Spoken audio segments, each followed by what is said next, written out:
मंगलम पंचपरमेष्टि मंगलम तीर्थंकरम मंगलम विश्वजिन्धर्मं मंगलम वीरशासनम मंगलम वीरशासनम वंदितो सर्वसिद्धे ध्रुवमचलमणोभवं गतिं पते वोक्षामि समयपाहुड मृण्मो सुदकेवलीभृतम्।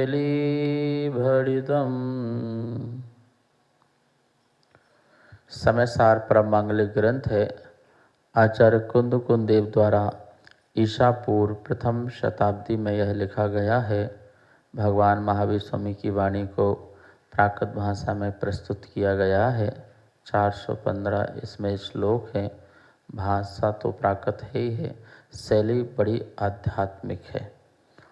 आत्मा कैसे परमात्मा हो, यह हमारा लक्ष्य है। इसमें हर आत्मा परमात्मा बनने की शक्ति रखता है, पर हम जब तक आत्मा के सच्चे स्वरूप को नहीं जानेंगे तो यह आत्मा परमात्मा कैसे बनेगी।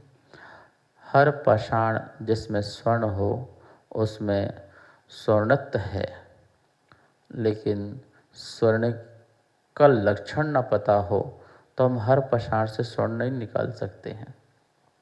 लक्षण का ज्ञान हो, फिर उसे किसी प्रकार की जो विधि है उससे उसे निकाला जा सकता है, लेकिन उसको पता ही ना हो तो कैसे निकाल सकता है।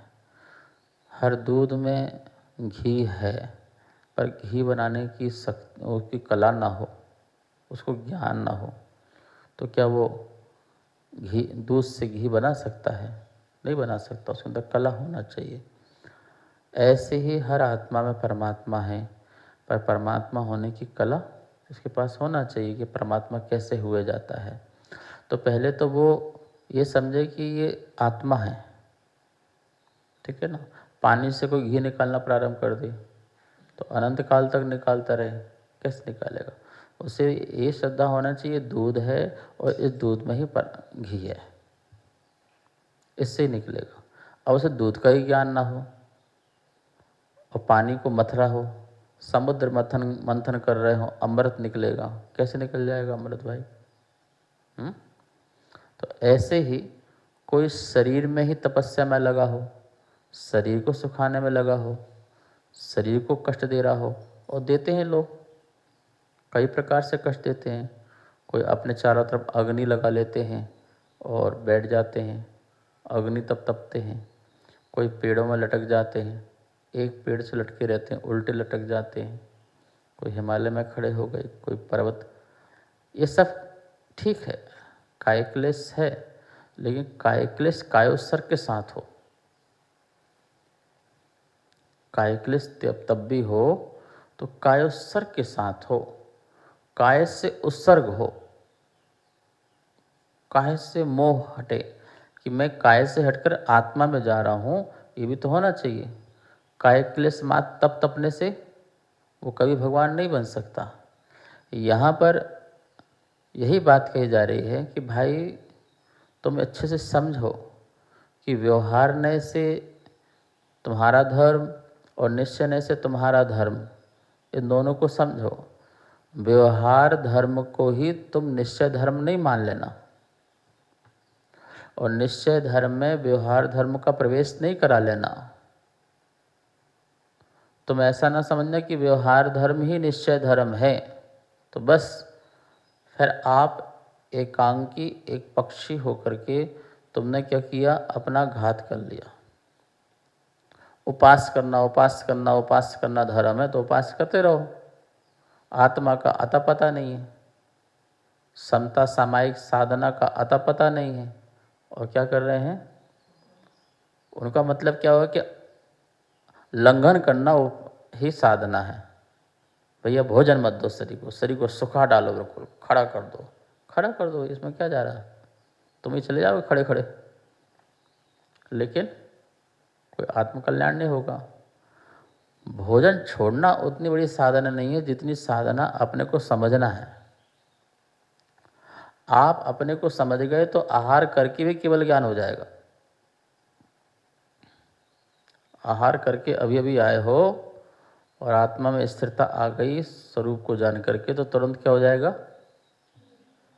हुई नहीं है क्या? शिवभूति महाराज जी को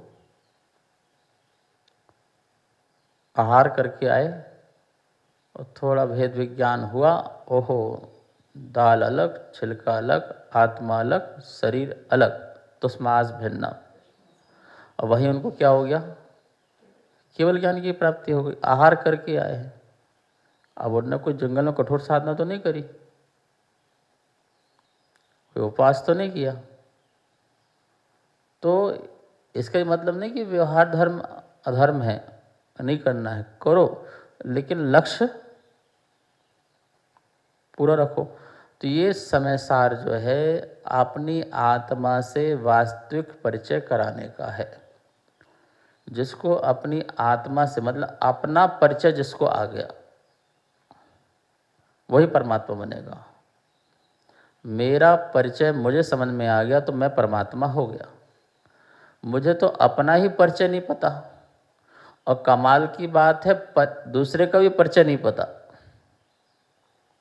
चलो अपना परिचय ना पता हो, दूसरे का परिचय पता कर लो। दो तरीके हैं ना, दूसरे का परिचय पता करते करते अपना हो जाएगा, या अपने कर लो तो दूसरे का हो जाएगा।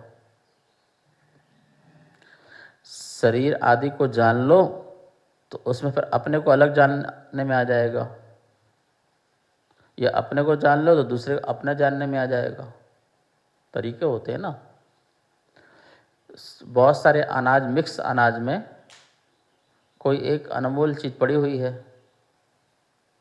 कोई भी मोती पड़ा मान लो, या तो तुम मोती को जानते हो तो डायरेक्ट मोती को ढूंढो। बोला गया मोती ढूंढो इसमें भाई, एक मोती है, तो मोती का तुम पहले ज्ञान लो, मोती होता कैसा है, गुरु से ज्ञान लो,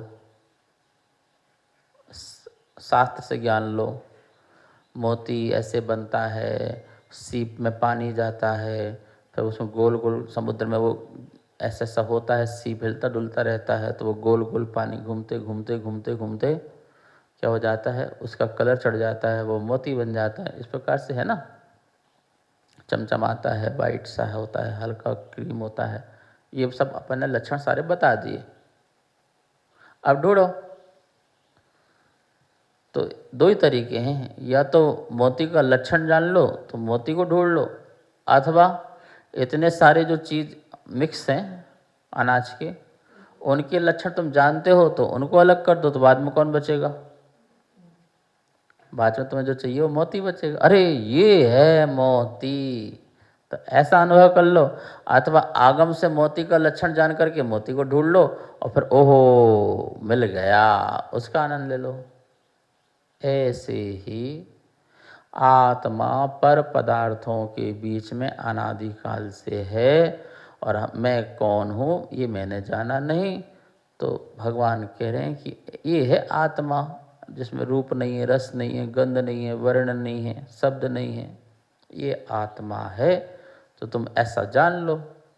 नहीं समझ में आ रहा है तो जो रूप रस गंध वाले जो तुम समझ में आ रहे हैं पुद्गल, तुम उसे जान लो। उसको जान के अपने को भिन्न कर लो, या अपने को जान के इससे भिन्न कर लो। दो ही तरीके हैं। 9 द्रव्यों को जान करके अपने को भिन्न कर लो, या अपने को जीवत्व को जान करके अपने को द्रव्य से भिन्न कर लो। स्वरूप व्यवहार नय के माध्यम से भी धर्म को जानो, निश्चय से भी धर्म को जानो, पर व्यवहार धर्म निश्चय की सिद्धि के लिए है।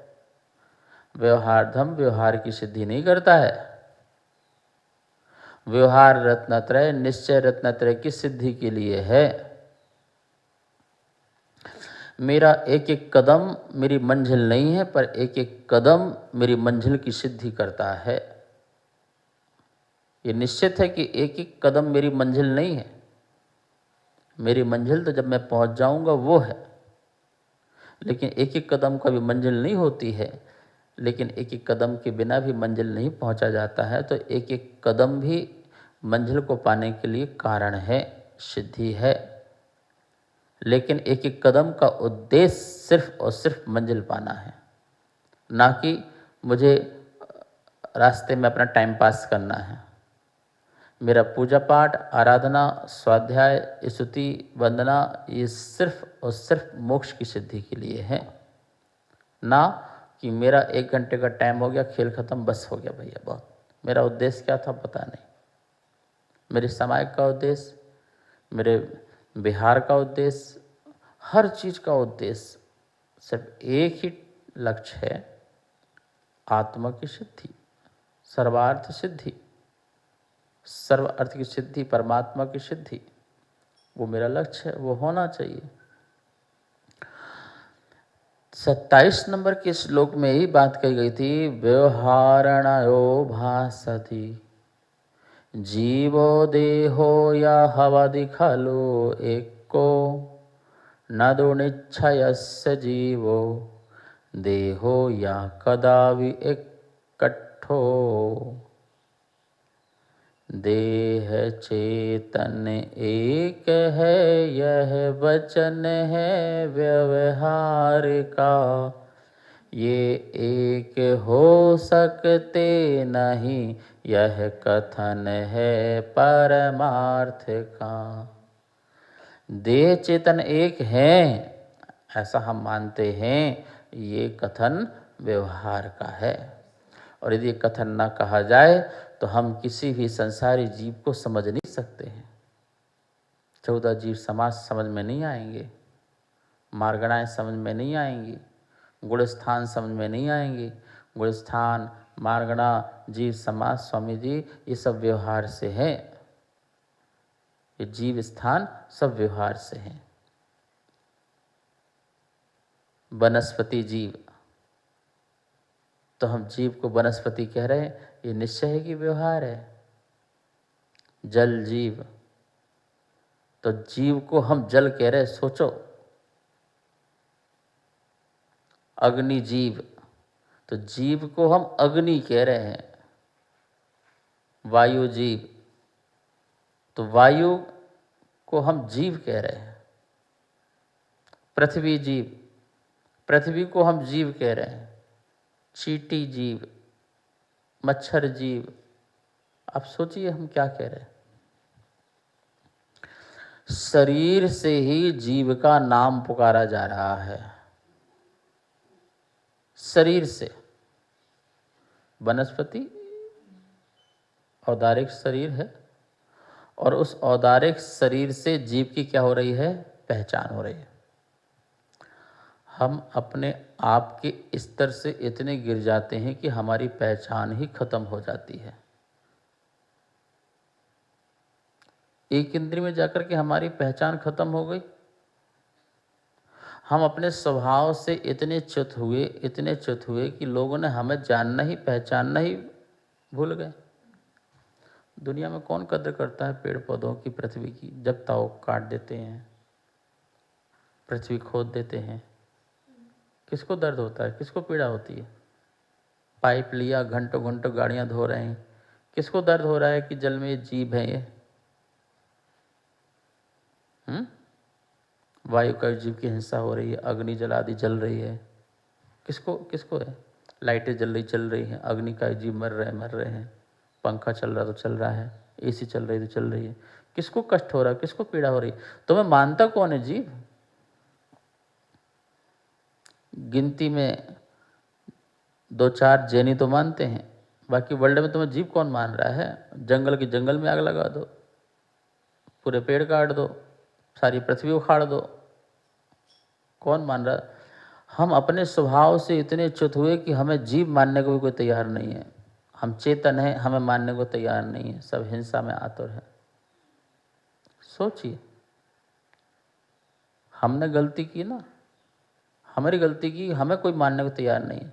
सिर्फ मानव धर्म रह गया बस, प्राणी मात्र धर्म नहीं रह गया संसार में। मानव सेवा ही सबसे बड़ी सेवा मान रहे, प्राणी सेवा नहीं मान रहे।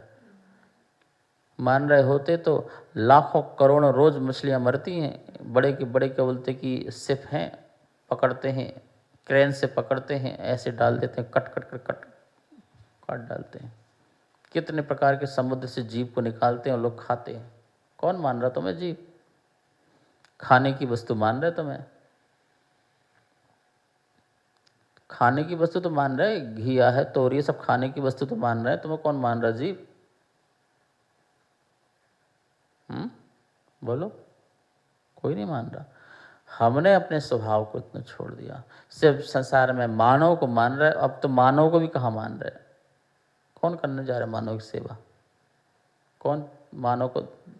लोग मार रहे हैं, उनको भी मार रहे हैं। ना माता पिता की सेवा, ना कोई सेवा, सब मारने में लगे हुए हैं, दूसरे को काटने पीटने में लगे हुए हैं। तो भगवान परिचय करा रहे हैं कि तुम अपना परिचय करके भगवान बन जाओ, काम खत्म करो, वरना ये गति होगी जैसी गति हो रही लोगों की। तड़फ रहे हैं, दुखी हैं, क्लेश में हैं, तो कह रहे हैं कि व्यवहार से तुम्हें जो नाम दिया गया है वो तुम्हारा नाम नहीं है। तुम्हें व्यवहार से मनुष्य कहा जा रहा है, तुम्हें व्यवहार से मनुष्य में भी पुरुष कहा जा रहा है, महिला कहा जा रहा है। तुम्हें उस व्यवहार से पुरुष में भी बालक कहा जा रहा है, फिर युवा कहा जा रहा है, फिर वृद्ध कहा जा रहा है। ये तू है नहीं,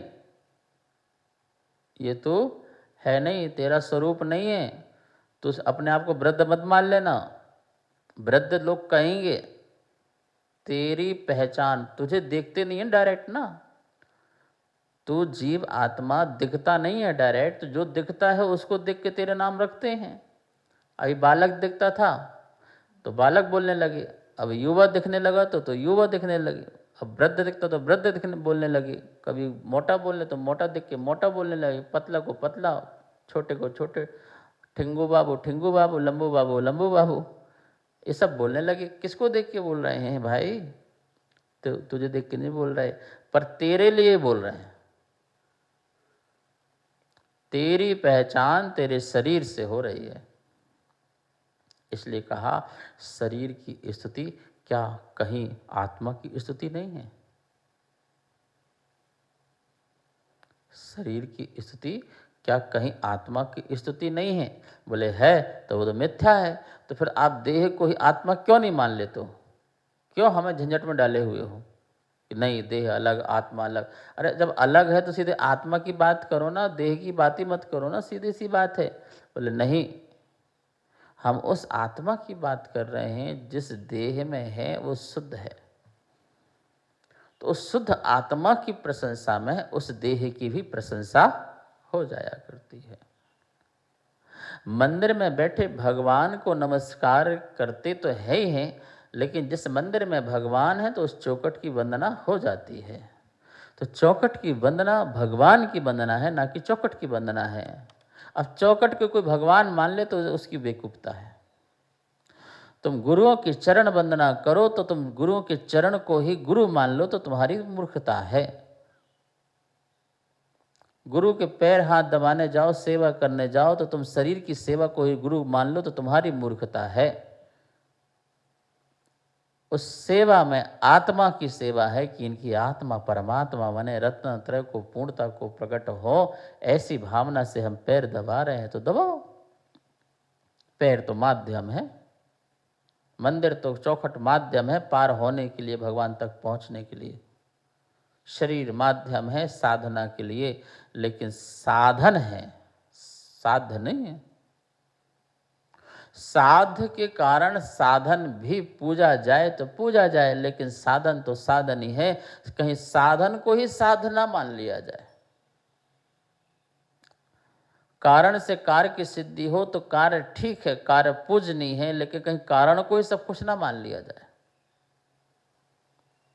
समझे नहीं समझे क्या कह रहे? शरीर की स्तुति, शरीर कारण है हमें भगवान की स्तुति करने के लिए कि प्रभु जैसा आपका आत्मा सुंदर है, उस सुंदर की अभिव्यक्ति आपके शरीर के माध्यम से हो रही है, इसलिए हम शरीर की स्तुति कर ले रहे हैं। जैसा आपका भाव है वैसा भाव हम आपके चेहरे में देख रहे हैं। Face in the index of the heart, आपका चेहरा आपका भाव बता रहा है। आपका चलना, आपका उठना, आपका बैठना, ये सब आपकी परिणति बता रही है। तो हम आपकी परिणति को नमन करते हैं। वैसे हम आपकी आत्मा को नमन करते हैं, पर आपकी परिणति को नमन करते हैं। तपस्वी कौन है? तपस्वी तो आत्मा है, लेकिन तपस्वी दिखती किससे है?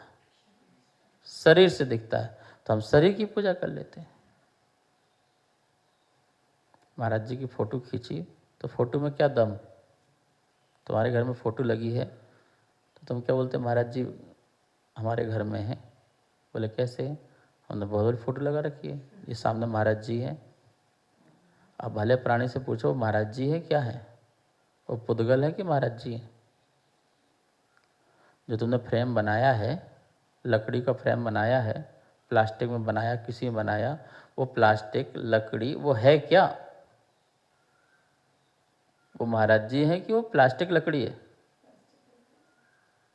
पर महाराज जी का चित्र अंकित किया गया है। तो वो चित्र भी अंकित किया गया तो किसका अंकित किया गया? आत्मा का किया गया कि शरीर का किया गया?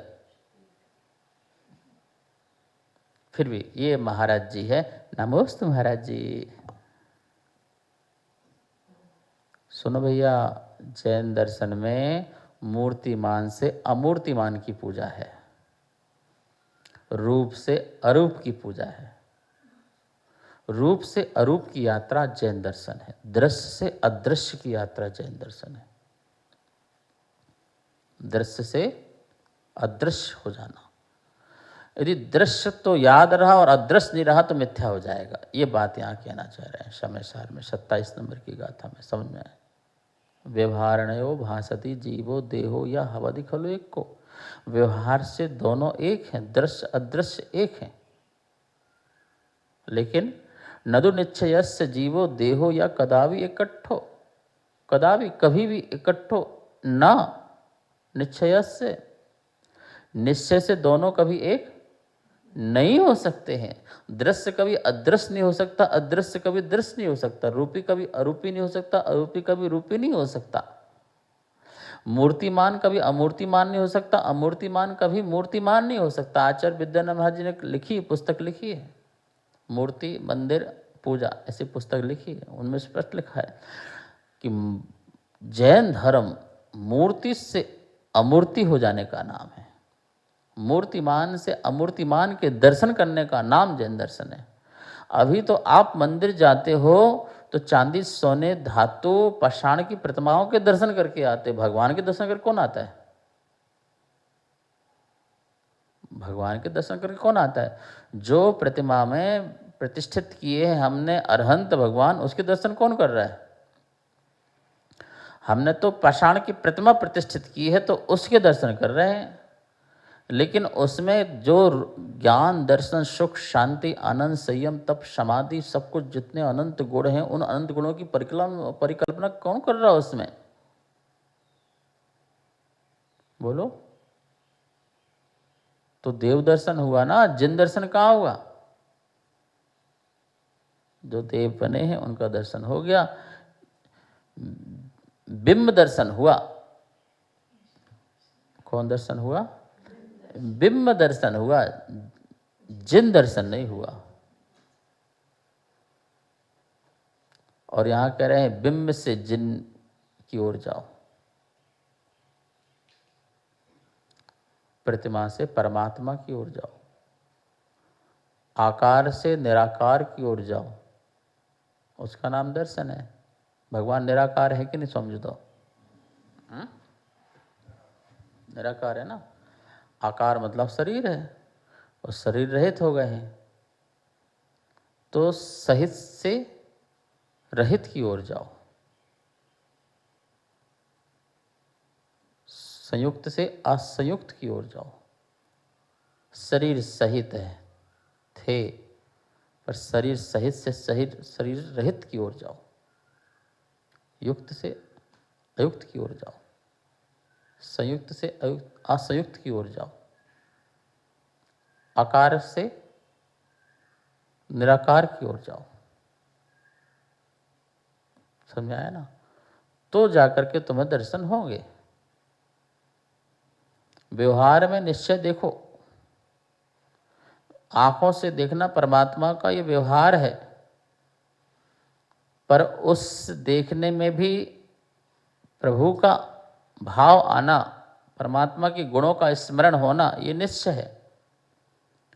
व्यवहार पहले होगा, निश्चय बाद में होगा, ठीक है, लेकिन आज तो व्यवहार ही व्यवहार हो, कल निश्चय निश्चय होगा, ऐसा नहीं। जिस समय व्यवहार है उस समय निश्चय है। जिस समय तुम एक कदम रख रहे हो पैर मंजिल के लिए, तो हर कदम में मंजिल का भान है, तभी कदम रख रहे हैं। आप यहाँ से घर जा रहे हो तो हर कदम में आपको घर की याद है तो घर जाओगे, और सिर्फ कदम कदम बढ़ा रहे हो तो गिर जाओगे, चोट लग जाएगी, परेशान हो जाओगे। हर कदम में घर की याद है, तभी तुम्हारा उस ओर तुम्हारा मुख मुड़ा हुआ है, होश है।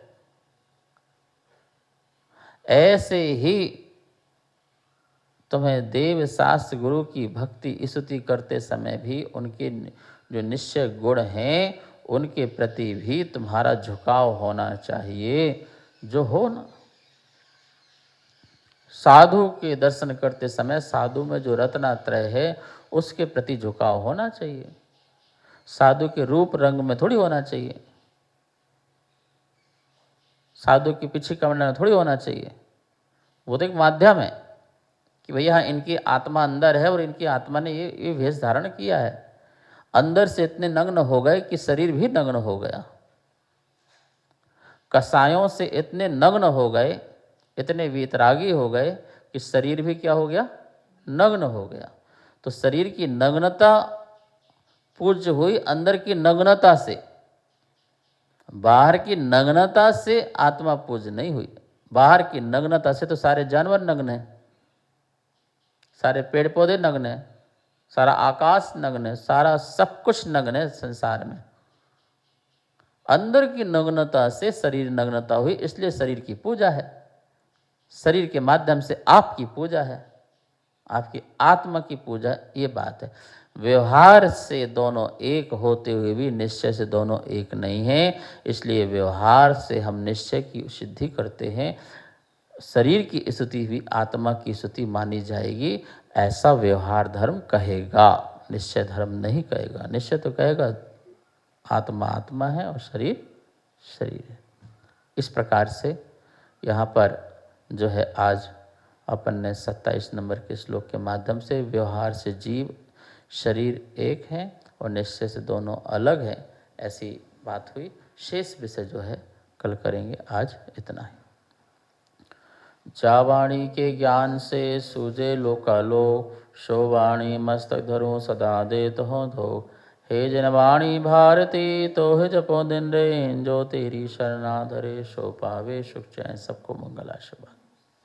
कार्यक्रम पाठशाला के पुण्यार्जक थे श्री दिगंबर जैन मंदिर, लोधी कॉलोनी, दिल्ली।